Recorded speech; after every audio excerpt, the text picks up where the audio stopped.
오늘은 아주 유익한 시간으로 성균관 법학전문대학원의 한석훈 교수님께서 이 박근혜 대통령 탄핵과 재판, 국정농단, 재판으로 포장된 법치훼손이라는 주제로 오늘 좋은 말씀 해주시겠습니다. 우리 한 교수님께서는 최근에 이 박근혜 대통령 탄핵 재판 공정했는가라는 책도 쓰셨어요. 그래서 이 박근혜 대통령 탄핵 관련해서 최고의 전문가십니다. 그리고 또 검사도 지내셨고요. 또 법학전문대학원 교수님도 하시고 그래서 이론과 실무의 대가님이십니다. 오늘 좋은 말씀 듣고 우리가 또 어떻게 대처해야 되는지 알아보는 시간 갖도록 하겠습니다. 한 교수님 부탁드립니다.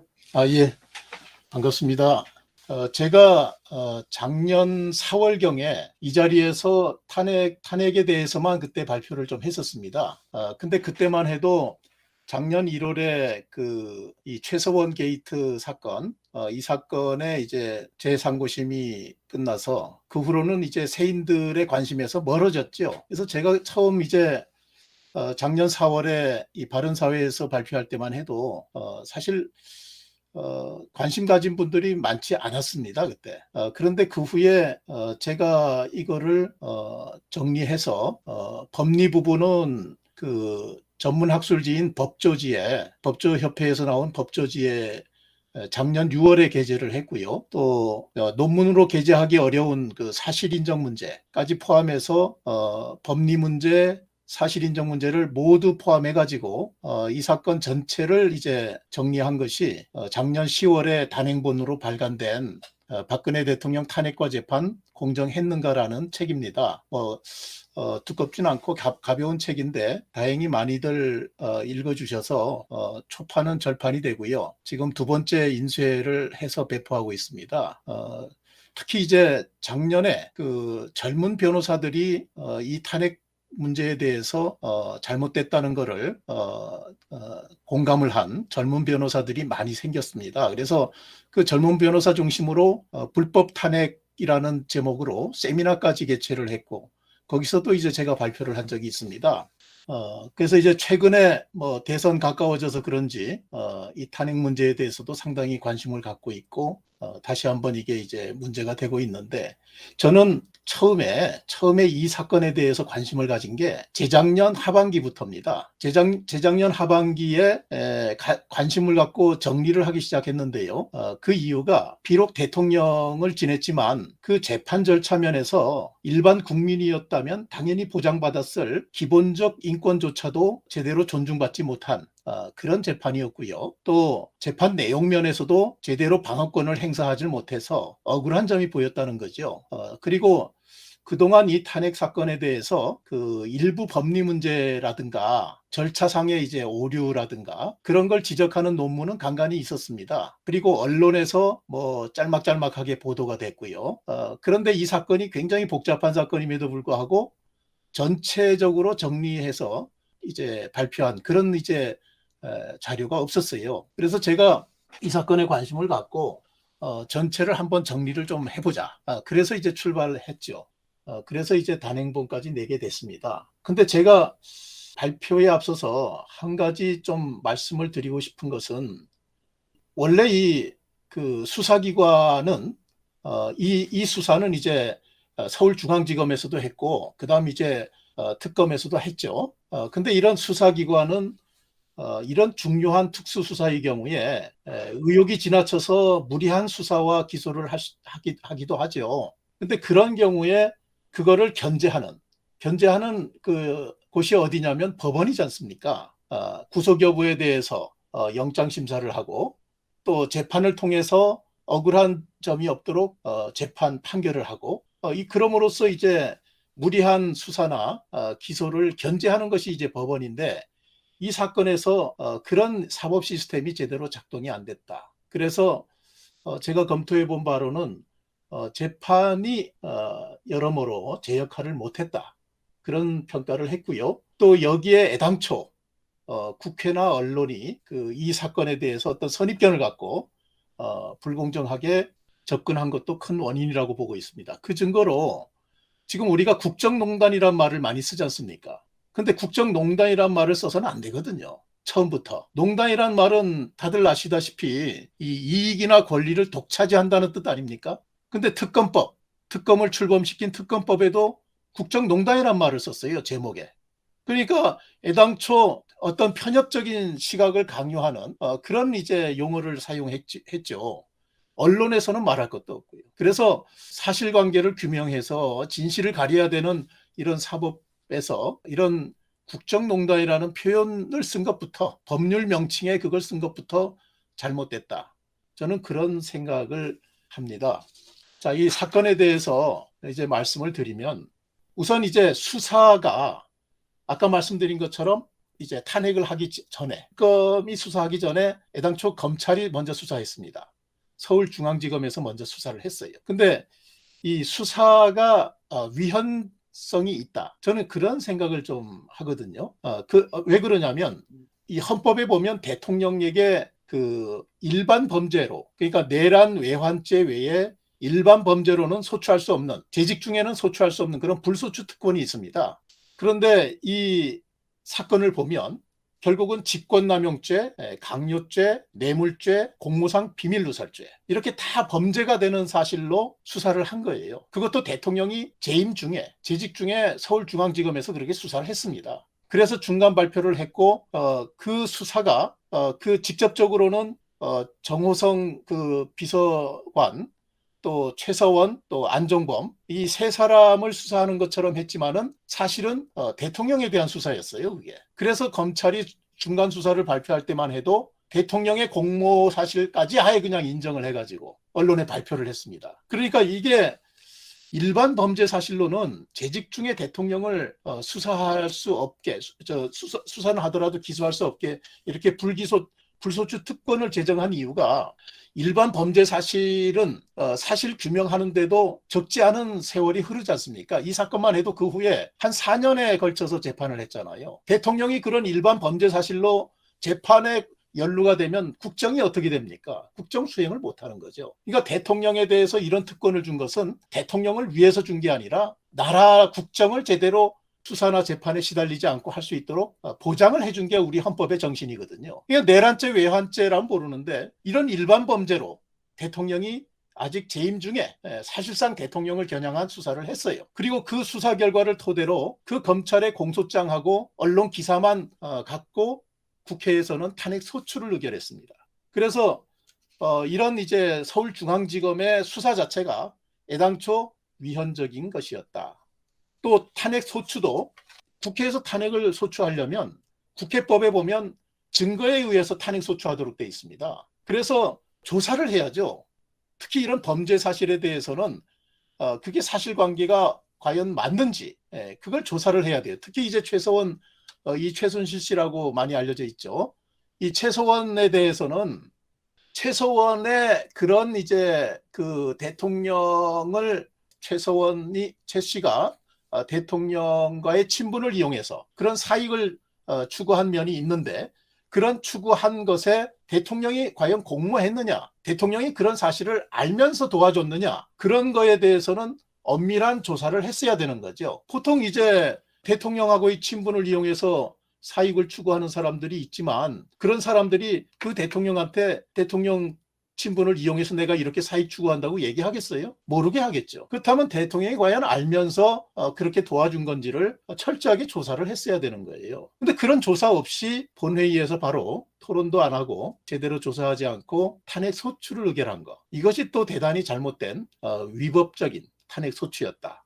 그 다음 이제 탄핵 재판도요. 보통 이제 사실 조사가 필요 없는 사건도 있죠. 가령 노무현 대통령의 탄핵소추 같으면은 대통령의 정치 중립 의무 위반이다고 해서 탄핵소추를 했지 않습니까? 그때 정치적 중립 의무 위반이라는 것은 기자들이 모인 자리에서 아예 그런 행동을 했죠. 그런 행동을 했기 때문에 그거는 사실조사할 여지가 없어요. 그런데 지금 이 박근혜 대통령 탄핵 사건은 지금 얘기한 것처럼 과연 공모했는지, 최서원의 사익 추구를 알았는지, 이런 것들을 철저히 조사를 했어야 되는 거죠. 탄핵 재판에서라도. 그런데 그것도 제대로 조사하지 않고 불과 3개월 만에 탄핵 가결을 합니다. 파면 결정을 합니다. 이것이 우리나라를 엄청난 이제 회오리로 몰아넣은 거 아닙니까? 그래서 그 탄핵 재판소의 절차도 위법했다. 이렇게 보고요. 자, 그다음 이제 내용으로 들어가서 탄핵 심판에서 문제됐던 게 뭐냐면요. 이런 내용이죠. 직권남용죄와 강요죄로 나중에 이제 기소가 됩니다만은 기업의 재산권과 경영의 자유를 침해했다. 또 나중에 공무상 비밀 누설죄로 기소가 되는 사실입니다만은 이거는 이제 공무원의 비밀 엄수 의무를 위배하고 대의민주제를 훼손했다. 이거는 이제 그 왜 잘 아시는 뭐 태블릿 PC 그걸로 이제 나타난 그런 것들이죠. 또 기업의 재산권과 경영의 자유 침해했다는 것은 기업으로 하여금 뭐 재단 설립, 미르재단이나 K스포츠 이런 재단 설립을 하도록 강요를 해서 직권을 남용하고 그럼으로써 이제 재산권과 경영의 자유를 침해했다. 뭐 뇌물죄는 이제 이 탄핵할 때만 해도요. 탄핵 재판에서 다루어진 거는 삼성 뇌물죄는 탄핵 재판에서 다루어진 게 아닙니다. 그건 나중에 이제 특검 조사 때 이제 드러나서 이제 이루어진 거고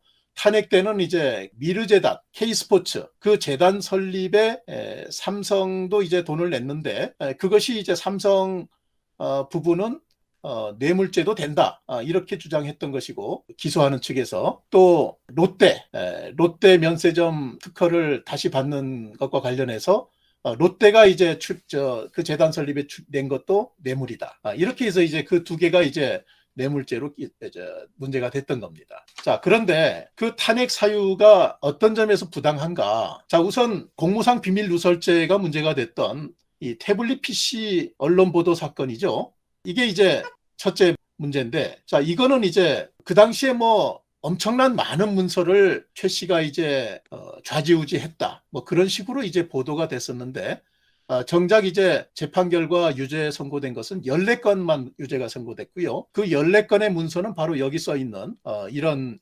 것들입니다. 내용이.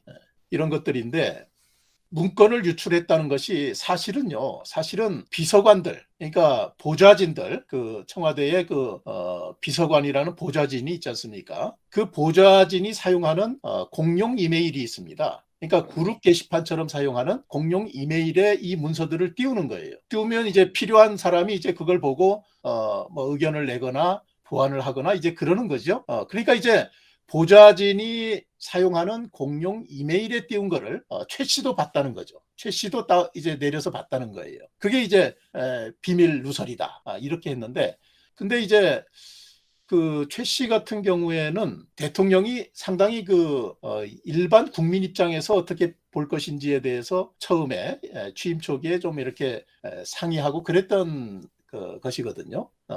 그러니까 이제 최 씨 같은 경우는 공식 직함은 없지만 뭐 가까운 사이로서 조언을 좀 받는 그런 이제 관계였단 말이에요. 그래서 이제 그렇게 조언을 받는 사람이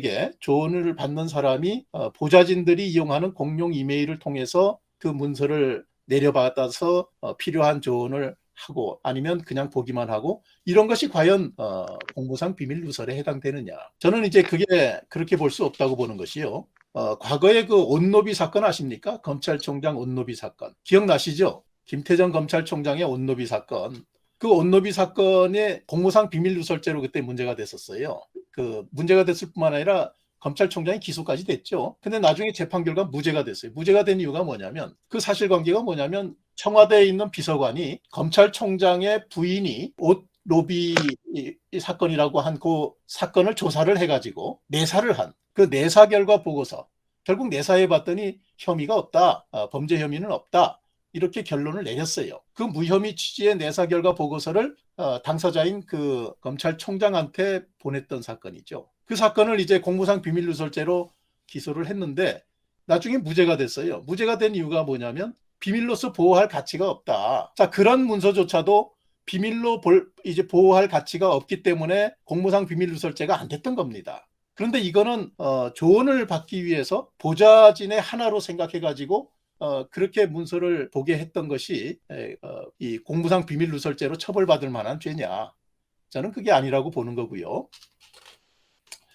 더구나 이제 당시 문제가 됐던 거는 민간인인 최 씨가 국정을 지배했다.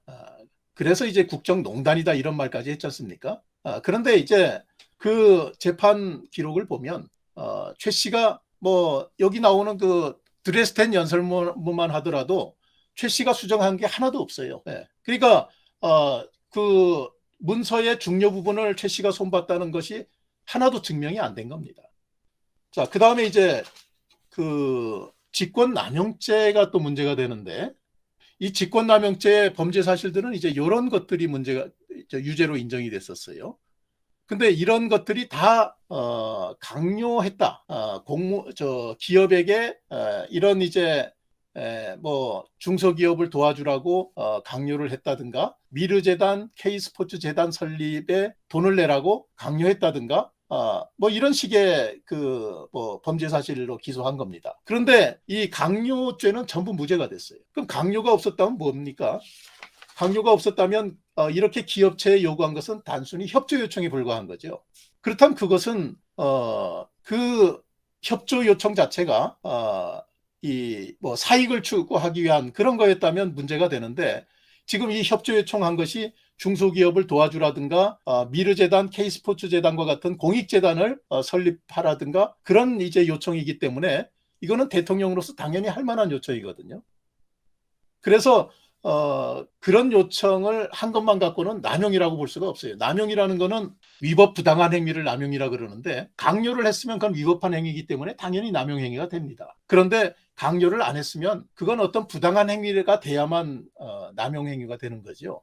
근데 이 경우에 부당한 행위라면 어떤 게 있을 수 있냐면, 금품 출연 자체, 또 기업체로 하여금 중소기업을 도와주라고 한 것 자체는 그 자체가 남용행위는 아닙니다. 남용행위가 되려면 이 최 씨가 이 재단이라든가 이런 걸 통해서 사익을 추구했는데, 그 사익 추구라는 것이 자기가 설립한 WK라든가 플레이그라운드라든가 이런 회사를 통해서 그 회사가 이 재단으로부터 용역을 받아서 그 용역받아서 어떤 이득을 취하려는 것이었거든요. 그런데 그런 이제 사익 추구 사실에 대해서 대통령이 알았다 하는 것에 대한 증명이 없다는 거예요. 그래서 남용 사실에 대해서 증거 없이 남용 사실을 인정했고, 공모 사실을 인정한 것도 증거 재판주의에 위배된다. 뭐 그렇게 이제 얘기할 수 있습니다. 그다음 이제 이런 얘기들은 작년 4월에 제가 이제 얘기한 것이고, 그때 얘기 안 한 게 이제 이 부분입니다. 승마 지원 사건, 이게 삼성과 관련된 거죠. 삼성전자가 최 씨의 딸 승마 선수인데, 그 승마 선수에게 말을 사준 거, 또 뭐 해외 전지 훈련비를 이제 지급한 거, 뭐 이런 것들이죠. 이런 것이 이제 뇌물수수죄다. 뭐 이렇게 이제 의율이 됐었어요. 그래서 자, 이 점에 대해서 좀 이제 말씀을 드리면, 우선 이 승마 지원 사건에 대해서는 판결의 법리적인 문제점이 뭐냐면 뇌물수수죄로 의율했다는 거죠. 원래 이제 뇌물수수죄라는 것은 공무원이 자기가 돈을 받았을 때 뇌물수수죄가 되는 거고, 자기가 안 받고 제3자한테 이제 금품을 주게 했으면 그건 이제 제3자 뇌물죄로 의율을 해야 됩니다. 근데 이 사건에서는 공무원인 대통령이 직접 이런 말을 받거나 한 게 아닌데, 이거를 이제 뇌물수수죄의 공동정범으로 봤어요. 최 씨와의. 근데 이것은 우리 그 종전의 대법원 판례에 비춰보면은 상당히 이례적인 판결이라고 볼 수 있어요. 종전에는 자기가 받은 것이 아니고 제3자에게 제공하게 한 그런 경우에는 그 제3자가 그 공무원의 심부름꾼이거나 대리인이거나 그런 경우에만 뇌물수수죄로 의율을 했거든요. 근데 이 경우에는 그런 경우가 아님에도 불구하고 이걸 인정을 했습니다. 그래서 이제 대법원에서도 이제 판사 4명이 그런 이제 의율은 부당하다고 소수 의견을 냈죠. 반대 의견을 냈습니다. 그 반대 의견이 종전 판례에 맞는 것인데, 법원의 판결은 종전의 그런 대법원 판례를 위배해서 새로운 판례를 냈다. 이렇게 볼 수 있는 것이고요.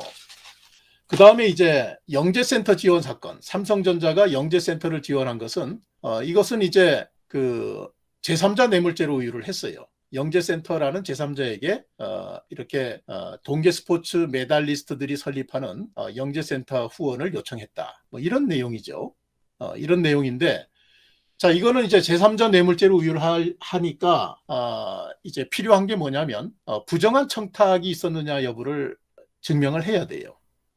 부정한 청탁이 있었는지가 증명이 안 되면 무죄가 되는 사건입니다. 근데 그 부정한 청탁의 내용을 법원은 어떻게 봤냐면 이재용의 삼성 승계 작업을 대통령이 도와주는 그것이 이제 부정한 청탁이다. 뭐 이렇게 봤습니다. 근데 그 승계 작업이라는 거에 대해서 3명의 대법원 판사는 그런 승계 작업이 있었다고 볼 수 없다. 승계 작업이라는 부정청탁이 있었다고 볼 수 없다. 이렇게 이제 봤습니다. 그럼 이제 어느 쪽이 맞느냐? 소수 의견이 이것도 종전 판례에 부합하는 의견이다. 저는 이렇게 이제 봤습니다. 그 이유가 이 제3자 뇌물죄의 경우에 부정한 청탁이라는 요건을 특별히 더 요구하는 이유는 뭐냐면요. 대통령의 경우에 그 권한 범위가 굉장히 광범위하지 않습니까? 광범위한데 어떤 이제 명시적인 특정한 부정 청탁이 없이 제3자를 도와주라고 한 것을 갖고 그거를 이제 부정한 청탁이라고 인정해버리면 대통령이 만약 그 공익을 위해서 기업으로 하여금 제3자를 도와달라고 요청하는 그런 정당한 직무 수행이 모두 자칫 잘못하면 제3자 뇌물죄로 의율이 되는. 그래서 대통령이 기업들에게 뭐 어떤 좋은 일을 하라고 말을 할 수가 없는 그런 이제 결과가 돼버립니다. 왜냐하면 이제 기업치고 대통령 도움이 필요 없는 그런 현안이 없는 기업이 어디 있겠어요. 뭐 크든 작든 간에 조금씩은 뭔가 정부의 지원을 필요로 하겠죠. 그래서 제3자 뇌물죄의 경우에 부정한 청탁이라는 것은 좀 엄격히 봐야 되거든요. 그래서 명확해야 됩니다. 명확하게 특정이 돼야 돼요. 청탁 내용이. 그런데 이 경우에는 그 명시적인 청탁이 없었는데 그럼에도 불구하고 승계 작업이라는 그런 어떤 포괄적인 그런 현안이 있다는 것을 상정을 해가지고 그에 대한 대가로 이렇게 금품을 내게 한 것이다. 이렇게 이제 봤어요. 결국 이제 포괄적 제3자 뇌물죄를 인정한 거죠. 포괄적 뇌물죄라는 건 전에도 판례가 좀 있었습니다. 그건 이제 뇌물수수죄의 경우에 대통령과 같이 권한 범위가 광범위한 경우에는 그런 경우에는 대통령이 직접 돈을 받은 경우 그게 이제 뇌물수수죄죠. 직접 돈을 받은 경우에는 대통령과 같이 권한 범위가 많은 경우에는 명시적인 어떤 청탁 이제 대가 관계가 없더라도 뇌물성을 인정을 한 거죠. 그게 이제 과거에 그 전두환 노태우 비자금 사건 때 그때 이제 처음으로 그 포괄적 뇌물수수죄를 인정한 거거든요. 그래서 이제까지 그 포괄적 뇌물수수죄라는 것은 그 대통령이 직접 돈을 받은 경우에만 인정을 했어요. 이제까지 제3자한테 돈을 지원하게 한 그런 경우까지 포괄적 뇌물죄를 인정하지는 않았습니다. 이 사건 때 처음으로 이제 그런 포괄적 제3자 뇌물죄를 인정한 셈이 됐다. 이렇게 이제 볼 수 있습니다. 자, 시간이 좀 돼서 요약을 하자면 결국 제가 이 내용을 검토해 보면 이 법원이 그 애당초 그 국회에서 탄핵 소추를 하고 헌법재판소에서 탄핵하면 탄핵 결정을 한 그 탄핵 사유 중 상당 부분이 불기소되거나 형사재판에서 무죄를 선고받았어요. 그 무죄 선고받은 것은 이제 여기 보면 요게 이제 여기 지금 탄핵 사유가 언급되어 있는 게 전부 다 탄핵 사유예요. 이게 다 탄핵 사유인데 이 중에 나중에 재판 결과 유죄가 인정된 것은 빨간 글씨로 써 있는 것만 유죄가 인정이 된 겁니다. 까만 글씨 이거는 다 이제 기소 자체가 안 되거나 기소가 됐더라도 무죄가 된 거예요. 그리고 이제 법원이 이 대통령에 대해서 유죄 선고한 부분도 증거가 부족하거나 아까 말씀드린 것처럼 무리한 법리를 창안한 것이다. 그래서 적어도 이 대통령에 대해서는 유죄를 인정하기가 어렵다. 또 이 대통령이 기업체에 대해서 금품 기부 등을 강요했다고 탄핵하고 기소할 때만 해도 그렇게 기소를 했는데 이 강요죄가 모두 무죄가 됐고 이 사건의 발단이 된 미르재단이나 K스포츠재단 관련 뇌물죄는 모두 불기소되거나 무죄 선고됐습니다. 그리고 최서원이 국정을 지배했다는 증거가 없었다는 거죠. 그래서 이제 당시 언론에서는 뭐 태블릿 PC 들먹이면서 이렇게 이제 국정을 뭐 지배했다 최 씨가 했는데 그 증거가 없다는 거예요. 그리고 대통령이 최 씨의 이 사익 추구를 알면서 만약 이런 이제 이 도움을 줬다면 그거는 이제 직권 남용도 될 수 있고 공모를 인정할 수도 있겠는데 그 재판 기록을 아무리 봐도 그런 이제 대통령이 최 씨의 사익 추구를 알면서 이런 이제 그 공익적인 요청을 한 그런 이제 증거가 전혀 없습니다.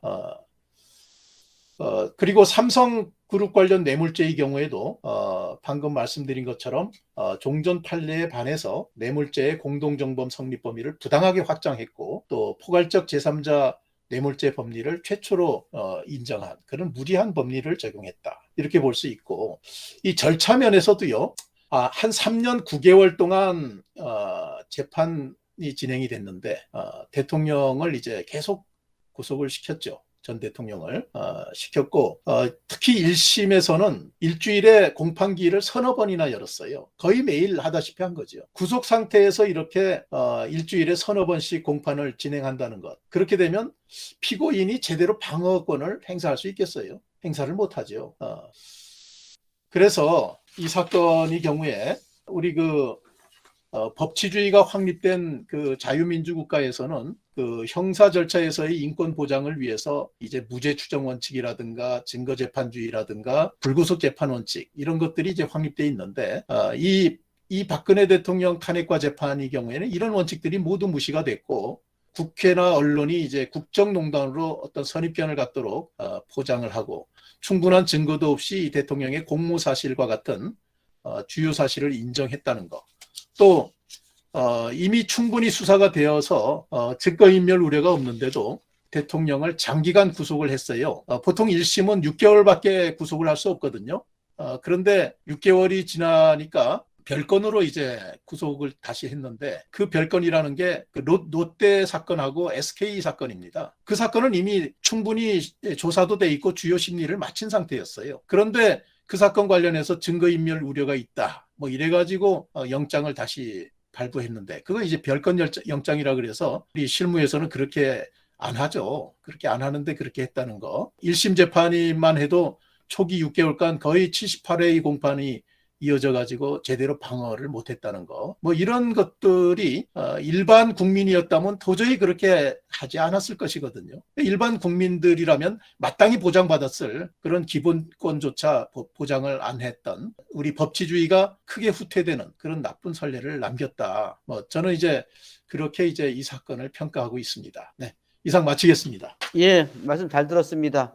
한 교수님께서 말씀하신 거를 보면서 실은 박근혜 대통령 탄핵 관련해서 재판 과정에서 보면 실은 우리가 쟁점들을 많이 말씀하셨습니다. 뭐 엄청나게 많이 말씀하셨는데 그 사건별 쟁점에 관해서 한 교수님이 보시기에 법학자로서 검찰에 근무한 실무자로서 보실 때 기존에 나와 있던 판례와는 전혀 다른 법리 적용을 했다. 뭐 특히 이제 증거 없이 재판에서 유죄 판결 내린 거 이런 부분들에 대해서는 실은 우리가 법치주의 훼손이라고 하는 그 말씀이 맞는 것 같습니다. 뭐 이게 이제 우리가 법치주의라고 하는 게 뭐 왜 나왔느냐?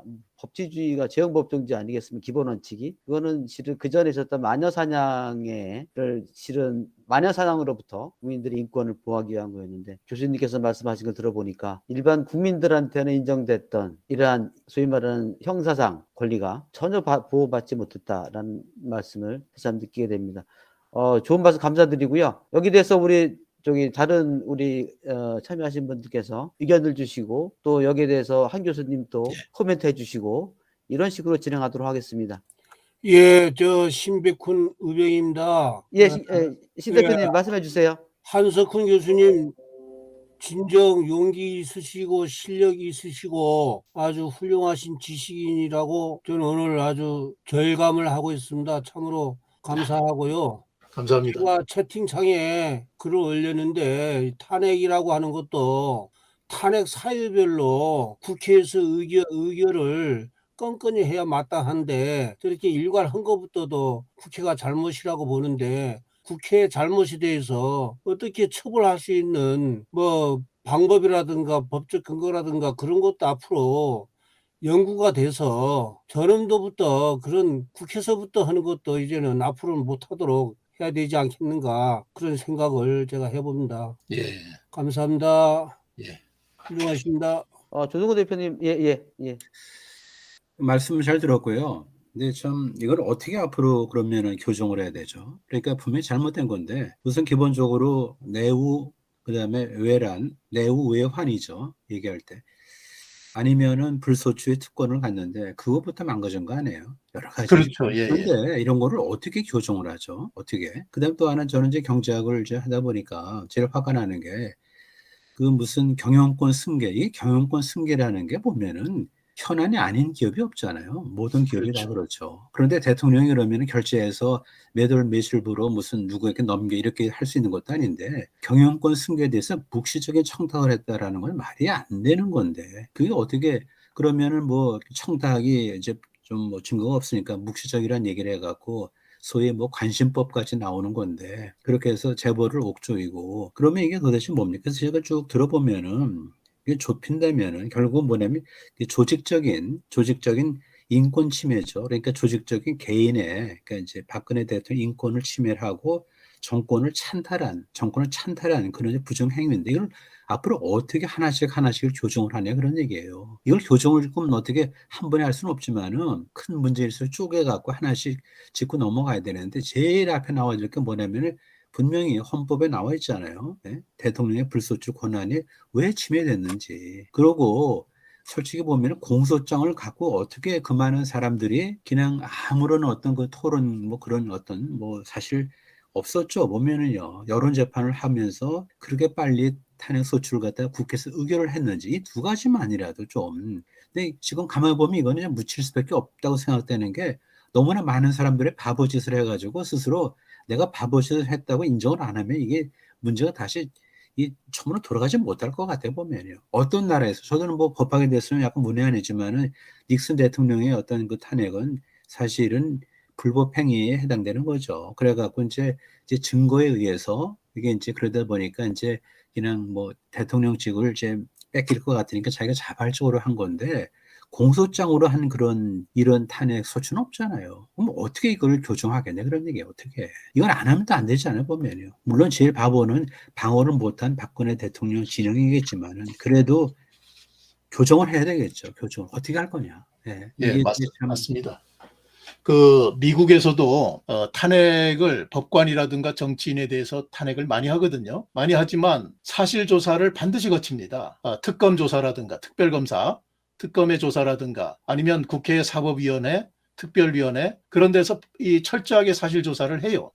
그런 다음에 탄핵 소추를 합니다. 근데 우리는 그런 이제 사실 조사 과정을 제도적으로는 있습니다. 제도적으로는 뭐 법사위에서 그렇게 조사하게 돼 있고 그런데 이 사건의 경우에는 모든 걸 생략해 버렸어요. 뭐 저 국정조사라고 했지 않습니까 그때. 근데 국정조사를 끝내기도 전에 또 사실관계 조사한답시고 특검법을 통과시켰잖아요. 그런데 특검 들어가기도 전에 탄핵소추를 먼저 해버렸잖아요. 그래서 왜 그랬는지 저는 도저히 납득이 안 됩니다. 예, 제가 질문도 드리고 코멘트도 하도록 하겠습니다. 우선에 우리 사회에서 지금 그 소위 성역 금기시하는 거를 너무나 지금 많이 만들고 있어요. 특히 정치 행위에 대해서 뭐 5.18이랄지 탄핵 문제 이런 것을 진실을 밝히지 않고 계속 성역을 하고 건드리지 말라고 하면은 대한민국은 과거로 퇴행하는 것이고 그야말로 이조 시대의 그 무지막지한 형벌 시대로 돌아갈 것 같아요. 그게 첫 번째 얘기인데 질문은요. 그 헌재 강모 심판관께서 재판관인가요? 헌재 재판관이 국회 소추위원장한테 니들 그 소추 결의안을 다시 변경해 오라라고 권유를 했는지 지시를 했는지 해가지고 그 위원장이 바꿔가지고 그 권유대로 그렇게 헌재한테 다시 줬는데 그 과정에서 그거는 다시 국회의원들 그 3분의 2의 의견이 있어야 되는데 안 고쳤다고 하더라고요. 그것에 대해서 교수님 의견을 여쭙고요. 또 하나는 이제 일반적인 코멘트인데 이게 이 탄핵은 우리나라 대한민국의 자유민주주의에 엄청난 타격을 입혔다고 저는 봅니다. 이게 왜냐하면 광장 민주주의, 소위 이제 미화를 하자면 직접 민주주의가 완전히 그걸로 해서 뭐 분위기를 해서 이 법치주의를 갖다가 진짜 뭐 유린을 했다고까지 볼 수 있는데, 이게 왜냐하면 일련의 과정이 멀리는 이제 광우병 촛불부터 시작해서 세월호를 일어나자 제가 기억하는 데는 온 TV 방송에 매일 30분 이상씩 6개월을 방송을 했어요. 벌써 이미 혼을 빼놓고 세월호는 박근혜 대통령 탓이다 하고 벌써 다 이미 여론 형성을 다 했고, 이게 지금 광화문의 촛불로 연결돼 있어가지고 그래서 결국은 귀착점이 탄핵의 소추였죠. 그러니까 이게 국민의 혼을 완전히 빼앗았고 넋을 잃게 만들고 말이죠. 그래서 많은 사람들이 여기에 넋이 빠져서 그냥 다 동조를 하고 했는데, 특히 자당 대통령을 충분한 증거도 없이 말이죠, 상대당하고 야합을 해서 탄핵 소추를 한 그 당시에 여당 의원들은 말이죠, 이것에 대해서 탄핵의 강을 건너자고 계속해서 얘기를 하고 그것 때문에 계속 지금 문제가 계속 발생하고 있잖아요. 이거를 진짜 겸허하게 우리가 진짜 실수 아닌 실수를 했다라고 겸허하게 반성을 하는 데서부터 출발한다고 보고요. 예. 또 하나는 이제 법적인 건데, 대통령이 상당히 통치행위나 재량행위적인 것이 많습니다. 대통령이 그게 없으면 어떻게 대통령의 국정 수행이 가능했습니까? 이 모든 것을 형사상의 일반 아주 자범처럼 해서 모든 재량행위를 없애고 통치행위를 인정을 안 하고 이런 식으로 법으로 가둬가지고 뭐 기소를 하고 범인 취급을 해서 결국 그렇게 만든 것은 참으로 우리 사법 체계가 너무나 이 큰 거를 못 보고, 그 대통령이라는 건 국정의 상징이고 국가를 끌어가야 될 중요한 인물인데 이거를 내란이나 애완에 죄도 범하지 않았는데 일반 자범으로 해서 판결을 해가지고 이렇게 했다고 하는 거는 대한민국 사법도 진짜 사망을 했다고 저는 생각을 합니다. 예, 이제 너무 과하게 발언했는지 모르지만 교수님 코멘트를 말씀을 좀 듣고 싶습니다. 예, 네. 저도 공감합니다. 공감하고요. 처음에 질문하신 헌재에서 주심 재판관이 그 소추하는 대표한테, 국회 측 대표한테 이제 그 소추 사유를 정리하라고 했지 않습니까? 그러면 그 소추 사유를 정리를 해서 보냈는데, 그 소추 사유를 정리할 때 말씀하신 것처럼 애당초 국회 결의를 통해서 소추 사유를 적어서 낸 거기 때문에 다시 소추를 국회 결의를 거쳐야죠. 정리된 소추 사유를 국회 결의를 거쳐야 됩니다. 그거 제소한 소추 사유 중에 일부를 빼는 것도 그렇고 일부를 더하는 것도 그렇습니다. 그 다 국회 의결을 거쳐야만 되는데 그걸 안 거친 거는 불법입니다. 그건 불법이고, 그 점 뭐 많은 분들이 지적하는데 저도 공감하고 있고요. 그리고 말씀하신 것처럼 정말 당시 이 소추에 관여했던 그 국회의원들, 뭐 여당 의원들이야 뭐 그럴 리 없겠지만 야당 의원만이라도 잘못한 것에 대해서는 잘못했다 하는 거를 철저하게 좀 사실 조사를 해가지고 그거에 대해서 백서라도 발간을 하고 이 사실관계에 대해서 당의 입장은 이렇다 하는 사실관계를 발간하고, 또 그거에 대해서 잘못한 사람은 내 그때 잘못했다 뭐 이렇게 얘기를 했어야 되는 거죠. 만약 그 얘기를 했으면 저 이런 거 안 썼습니다. 그걸 안 하니까 제가 볼 때는 너무 답답하더라고요. 그래서 참 그런 면에서는 우리 그 정치인들이 정치를 이거 제대로 하고 있나 하는 생각이 저는 많이 들었습니다. 예, 그 정도로 얘기하겠습니다. 예, 감사합니다.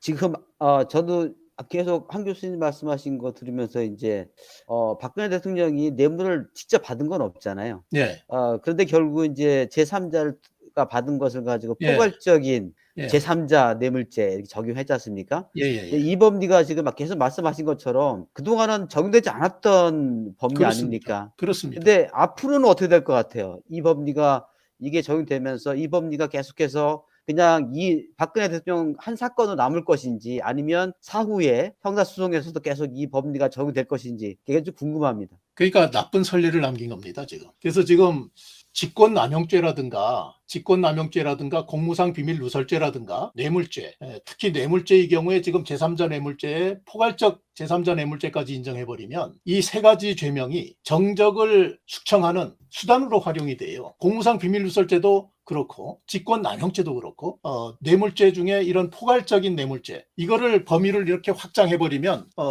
필요하면 정적을 제거하는 수단으로 법조인들이 이용이 되는 그런 이제 잘못된 관행을 낳을 수가 있습니다. 그래서 이거를 이제 우리가 엄밀하게 좀 비판할 필요가 있는 거죠. 이 시점에서.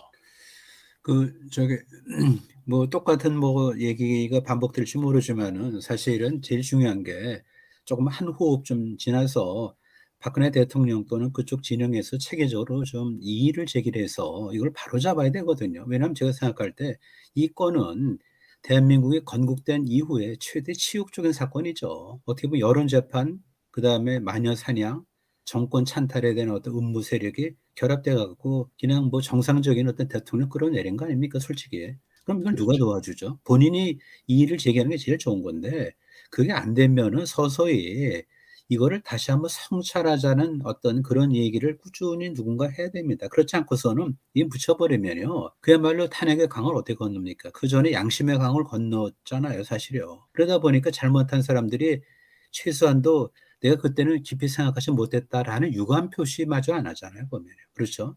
공소장을 갖고 탄핵한 거에 대해서는 신중하지 못했다라고 얘기조차 못하는 이 정치 현실에서 이 기정사실을 받아들여지면은 대통령 뽑고 나서 무슨 뭐 앞으로 진행하면 뭐합니까? 과거에 큰 어떤 이런 어떤 그야말로 국정을 갖다 좀 찬탈한 그런 행위에 대해서 눈 감고 넘어갔는데, 그래서 저는 보면 이게 하여튼 대한민국 건국 이래 이만한 어떤 부끄러운 사건이 없고요. 또 이렇게 또 무능한 또 사실 대통령도 안 계셨고, 그래서 참 우리가 뭐 일환격석이지만 하여튼 꾸준히 뭐 이런 얘기를 지금 선거 직전에 누가 하겠습니까, 보면요. 그리고 또 그냥 개인적인 소회를 말씀드리면은 이게 아마 2016년 한 10월 말쯤 됐을 거예요. 그때부터 제가 한 5년여 보면 늘 우울증에 시달린다고요. 너무 화가 나서. 그럼 또 하나 뾰족하게, 지금 말이 좀 길어졌으니까 연설문 수정을 했다고 그러죠.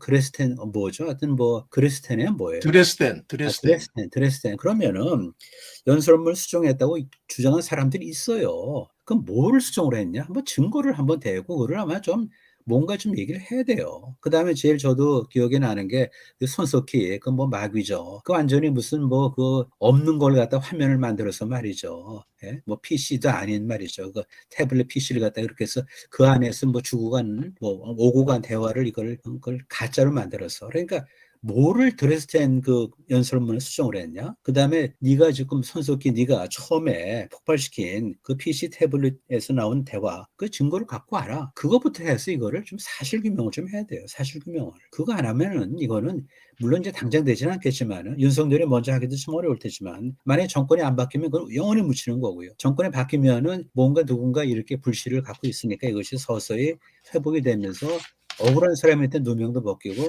대한민국의 국정이 사실 마비된 거 아닙니까? 국정이. 그래갖고 아까 말씀드린 대로 결과적으로는 개인의 인권을 침해한 거고 정권을 찬탈한 그런 가장 추악한 범죄에 많은 사람들이, 더군다나 그 당시 여권에 있는 사람들이 국회의원에 뭐 얼마입니까 도대체 한 60명 가까이가 찬성한 거 아닙니까? 그게 다 역사적 기록 아니죠.